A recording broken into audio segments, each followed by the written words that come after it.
Shumë prej nesh e njohin atë ndjesinë e rëndesës kur kthehemi në shtëpi pas një dite të gjatë. Këpucët që në mëngjes na rrinin lirshëm, papritur duken sikur janë të kurrur. Ky fenomen, i njohur mjekësisht si edema periferike, nuk është thjesht një shqetësim estetik apo një lodhje kalimtare. Ai është një sinjal komunikimi nga trupi ynë. Këmbët janë pika më e largët nga zemra dhe, për shkak të gravitetit, ato mbajnë peshën e të gjithë qarkullimit ton lëngësor. Kur lëngjet grumbullohen në indet e këmbëve, kjo tregon se sistemi ynë i pompimit ose ai i filtrimit po has vështirësi. Këtu hyn në lojë dy organet jetësore, zemra dhe veshkat. Për të kuptuar pse një jastëk mund të bëjë mrekulli, duhet fillimisht të kuptojmë fizikën e trupit ton. Trupi i njeriut është rreth 60 i ujë, i cili qarkullon përmes gjakut dhe sistemit limfatik. Një roli i gravitetit dhe presionit hidrostatik. Gjatë gjithë ditës, qoftë duke qëndruar në këmbë apo ulur, graviteti tërheq lëngjet drejt poshtë. Venat tona kanë një detyrë të vështirë. Duhet ta kthejnë gjakun lart drejt zemrës kundër forcës së gravitetit. Për ta bërë këtë, ato përdorin valvula të vogla një drejtimëshe. Kur këto valvula lodhen ose kur ne qëndrojmë pa lëvizur për shumë kohë, lëngu rrjedh jashtë enëve të gjakut dhe futet në indet përreth.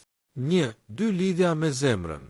Zemra vepron si motori i qendror. Nëse ky motor nuk pompon me forcën e duhur, insuficienca kardiake, gjaku mbetet stiv në vena. Ky presion i shtuar i detyron lëngjet të dalin në kyçet e këmbëve. Fryrja në mbrëmje është shpesh shenja e parë që zemra po kërkon pak ndihmë për të menaxhuar volumin e lëngjeve. 3. Lidhja me veshkat. Veshkat janë laboratorët tanë të filtrimit. Ato rregullojnë sasinë e kripës, natriumit dhe ujit në trup. Nëse veshkat nuk punojnë siç duhet, ato mbajnë më shumë krip se sa duhet. Kripa, si një magnet, tërheq ujin. Rezultati: fryrje masive që fillon nga këmbët dhe mund të përhapet më lart. Truku i jastëkut, shkenca pas ngritjes së këmbëve. Tani, le të ndalemi te zgjidhja që duket banale, por është e fuqishme. Ngritja e këmbëve mbi nivelin e zemrës duke përdorur jastëk. Se funksionon? Kur ju i ngrini këmbët, ju po përdorni gravitetin si aleat, jo si armik. Duke i vendosur këmbët rreth 20-30 cm mbi nivelin e zemrës, ju lehtësoni menjëherë punën e sistemit venoz. Drenazhi limfatik. Lëngu i bllokuar në inde fillon të lëviz drejt nyjeve limfatike për të procesuar. Lehtësimi i veshkave. Kur jeni në pozicion horizontal me këmbë të ngritura, qarkullimi i gjakut në veshka rritet. Kjo i stimulon veshkat të prodhojnë më shumë urinë dhe të nxjerrin jashtë tepricën e natriumit dhe ujit që shkakton fryrjen. Pushimi i zemrës. Zemra nuk ka më nevojë të luftojë gravitetin për të tërhequr gjakun nga pjesa e poshtme e trupit. Kjo ulrahjet e zemrës në qetësi dhe përmirëson efikasitetin e saj. Si ta bëni sakt trukun e jastëkut? Nuk mjafton vetëm të vendosni një jastëk poshtë shpatave. Ka një teknikë që maksimizon përfitimet për zemrën dhe veshkat. Lartësia. Këmbët duhet të jenë mbi nivelin e gjoksit, zemrës. Mbështetja. Jastëku duhet të vendoset nën të gjithë gjatësinë e pulpës, jo vetëm nën kyçe, për të shmangur presionin mbi gjunjët. Kohëzgjatja. 20 deri në 30 minuta janë të mjaftueshme për të parë një ndryshim të dukshëm në fund të ditës. Konsistenca. Bëjeni këtë rutinë çdo mbrëmje para se të flini. Çfarë duhet të vëzhgoni? Sinjalet e alarmit. Nëse truku i jastëkut nuk jep rezultat pas disa ditësh, ose nëse vëreni këto shenja, duhet të konsultoheni me mjekun. Fryrja është vetëm në njërin këmbë. Mund të jetë shenjë e një tromboze. Gjurma e gishtit mbetet e shtypur në lëkurë për shumë kohë, edema me gropës. Keni vështirësi në frymarrje kur shtriheni rafsh. Është magjepsëse të mendosh se si një veprim aq i thjeshtë sa vendosja e një jastëku mund të modifikojë presionin hemodinamik në të gjithë trupin ton.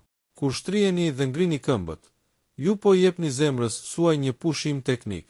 Gjatë ditës, zemra duhet të pompojë gjakun me forcë drejt kokës, por edhe të luftojë që ta tërheqë atë mbrapsht nga thonjtë e këmbëve. Ky proces i kthimit venoz është pika ku dështojnë shumë organizma, duke quar në atë që mjekët e quajnë stazë kardiake. Duke i mbajtur këmbët lart, ju eliminoni pengesën e gravitetit. Gjaku venoz, i pasur me dioksid karboni dhe mbetje metabolike, rrjedh me lehtësi drejt atriumit të djathtë të zemrës. Kjo rrit atë që quhet kthimi venoz. duke e bërë pompimin e zemrës më efikas pa pasur nevojë për rritje të presionit arterial. Për veshkat, ky pozicion është një lloj bekimi. Kur shtriheni me këmbët lart, vëllimi i gjakut që kalon nëpër arteriet renale rritet. Veshkat e perceptojnë këtë rritje vëllimi si një sinjal për të filtruar më shumë lëngje, duke aktivizuar sistemin e nxjerrjes së urinës. Kjo është arsyeja pse shumë njerëz ndjejnë nevojën për të shkuar në tualet pak kohë pasi kanë aplikuar trukun e jastëkut. Është shenja e parë që veshkat po pastrojnë sistemin nga teprica e ujit.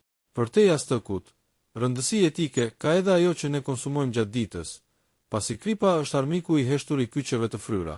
Natriumi vepron si një sfungje molekular. Sa më shumë krip të kemi në gjak, aq më shumë ujë mbahet brenda enëve të gjakut, duke rritur presionin mbi muret e tyre. Nëse veshkat tuaja janë tashmë të ngarkuara, ky ujë i tepërt nuk ka ku të shkojë tjetër veç se të rrjedh në hapësirat ndërmjet qelizave të këmbëve tuaja. Prandaj, shoqërimi i trukut të jastëkut me një dietë të pasur me kalium, si banania, spinaqi apo patatja e ëmbël, ndihmon në balancimin e natriumit dhe lehtëson punën e veshkave. Një aspekt tjetër që shpesh neglizhohet është roli i sistemit limfatik. Ndryshe nga sistemi i gjakut, i cili ka zemrën si pompë, sistemi limfatik nuk ka një motor qendror. Ai varet tërësisht nga lëvizja e muskujve tanë. Kur ne qëndrojmë ulur për 8 orë para kompjuterit, limfa ngrin në pjesën e poshtme të trupit. Kjo limf përmban toksina dhe mbetje proteinike që, nëse nuk drenohen, shkaktojnë inflamacion kronik. Jastëku në mbrëmje shërben si një rrugë e pjerrët që e detyron këtë lëng të lëviz drejt qendrës së trupit, ku mund të filtrohet dhe të pastrohet. Nëse dëshironi ta çoni këtë teknik në një nivel tjetër, mund të provoni pompimin e kyçeve, ndërkohë që këmbët janë mbi jastëk. Duke i lëvizur majat e gishtave para mbrapa, si të shtypni pedalen e makinës, ju aktivizoni muskujt e pulpës, të cilët mjekët i quajnë shpesh zemra e dytë. Kontraktimi i këtyre muskujve shtrydh venat dhe shtyn gjakun me forcë drejt lart, duke e bërë procesin e shfryrjes 2 herë më të shpejt. Është e rëndësishme të kuptojmë se ky truk nuk është vetëm për ata që e ndjejnë veten të lodhur. Është një masë parandaluese për çdo mbi moshën 30 vjeç. Me kalimin e viteve, elasticiteti i enëve tona të gjakut ulet dhe aftësia e veshkave për të filtruar mbetjet dobësohet gradualisht. Duke e bërë këtë rutinë pjesë të mbrëmjes suaj, ju jo vetëm që shpëtoni nga rëndesa e këmbëve, por mbroni muret e zemrës nga zgjerimi i panevojshëm dhe veshkat nga mbingarkesa kronike. Një tjetër element që shpesh neglizhohet në këtë proces është temperatura e mjedisit dhe e trupit ton, veçanërisht gjatë muajve të nxehtë të verës ose pas një dushi të ngrohtë. Nxehtësia shkakton vazodilatacion, që do të thotë se enët e gjakut zgjerohen dhe muret e tyre bëhen më puse, duke lejuar lëngjet të dalin më lehtësisht në indet përreth. Kjo është arsyeja pse truku i jastëkut bëhet edhe më efektiv nëse para se të shtriheni, i shpërlani këmbët me ujë të ftohtë. Uji i ftohtë shkakton një tkurrje të menjëhershme të venave, vazokonstriksion, duke e shtrydhur gjakun drejt lart dhe duke përgatitur terrenin për drenazhin që do të ndodhë gjatë kohës që këmbët janë të ngritura. Nëse flasim për llojin e jastëkut, nuk është e thënë të blini pajisje të shtrenjta ortopedike.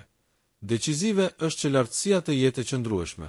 Një jastëk shumë i butë që fundoset nuk do të ofrojë këndin e duhur prej 30 deri në 45 gradë, që i duhet sistemit të qarkullimit.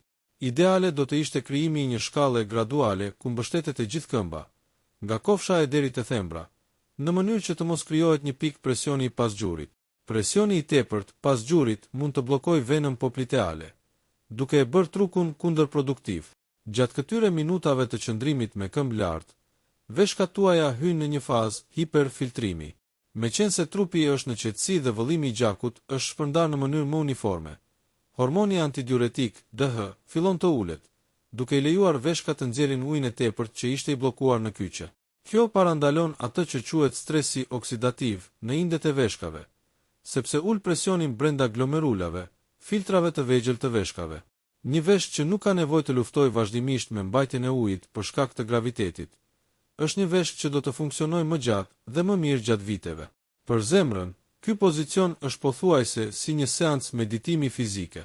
Kur jemi në këmbë, zemra duhet të punojë fort për të mbajtur presionin e gjakut të lartë mjaftueshëm sa për të furnizuar trurin, ndërsa në të njëjtën kohë lufton me rëndesën e gjakut që tenton të mbetet poshtë. Sapo këmbët ngrihen, kërkesa për oksigjen e muskujve të poshtëm bie pothuajse në zero, dhe zemra mund të ngadalsojë ritmin e saj. Kjo ulje e rrahjeve, frekuencës kardiake, lejon që barkushet e zemrës të mbushen më mirë me gjak dhe të pushojnë më gjatë mes çdo rrahjeje. Është një mënyrë natyrale për të ulur tensionin sistolik, pa pasur nevojë për medikamente në fazat e para të lodhjes kardiake. Aspekti i lëkurës është gjithashtu i rëndësishëm. Fryrja kronike e tendos lëkurën, duke e bërë atë më të hollë, më të ndritshme dhe më të ndjeshme ndaj infeksioneve si celuliti bakterial. Duke përdorur jashtëkun çdo mbrëmje, ju parandaloni këtë tërheqje të vazhdueshme të indeve, duke ruajtur elasticitetin e lëkurës dhe shëndetin e mikqarkullimit në sipërfaqe. Shumë njerëz vërejnë se pas disa javësh të kësaj praktike, jo vetëm që këmbët ndjehen më të lehta, por edhe ngjyra e lëkurës në zonën e kyçeve bëhet më e shëndetshme, pasi oksigjenimi i indeve përmirësohet ndjeshëm. Gemini Side. Përtej përfitimeve të drejtpërdrejta fizike për zemrën dhe veshkat, kjo rutinë mbrëmjes shërben si një urë lidhëse drejt një gjumi më të qetë dhe rigjenerues.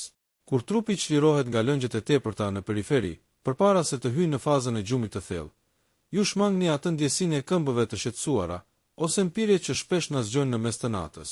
Ky proces i rregullimit të lëngjeve parandalon gjithashtu rritjen e papritur të tensionit gjatë natës, duke mbajtur sistemin kardiovaskular në një gjendje homeostaze, ose ekuilibri perfekt. Në planin afatgjat, truku i jastëkut është mbrojtja më e mirë kundër variqeve të thella dhe insuficiencës venoze kronike. Duke mos lejuar që gjaku të stivëzohet në vena për orë të tëra, ju mbroni valvulat e vogla brenda enëve të gjakut nga dëmtimi i pakthyeshëm. Një valvulë e ruajtur sot do të thotë një qarkullim i shëndetshëm pas 20 viteve. Është një investim i vogël në kohë, vetëm 20 minuta në ditë që paguan dividend të mëdhenj në jetëgjatësinë e organeve tona vitale. Së fundmi, ky zakon i thjesht na kujton rëndësinë e të dëgjuarit të trupit. Këmbët e fryra nuk janë thjesht një pasojë e lodhjes, por një thirrje për ekuilibër. Duke i dhënë vetes këtë kohë qetësie me këmbët e ngritura, ju jo vetëm që ndihmoni veshkat të filtrojnë toksinat dhe zemrën të pushojë, por krijoni një ritual vetkujdesi që ul nivelet e kortizolit, hormonit të stresit, i cili është shpesh shkaktari i fshehtë i shumë sëmundjeve moderne.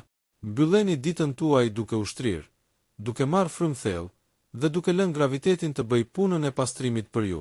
Trupi juaj do t'ju falenderojë çdo mëngjes kur të zgjoheni me këmbë të lehta, mendje të kthjellët dhe një zemër që rreh me ritmin e duhur të shëndetit.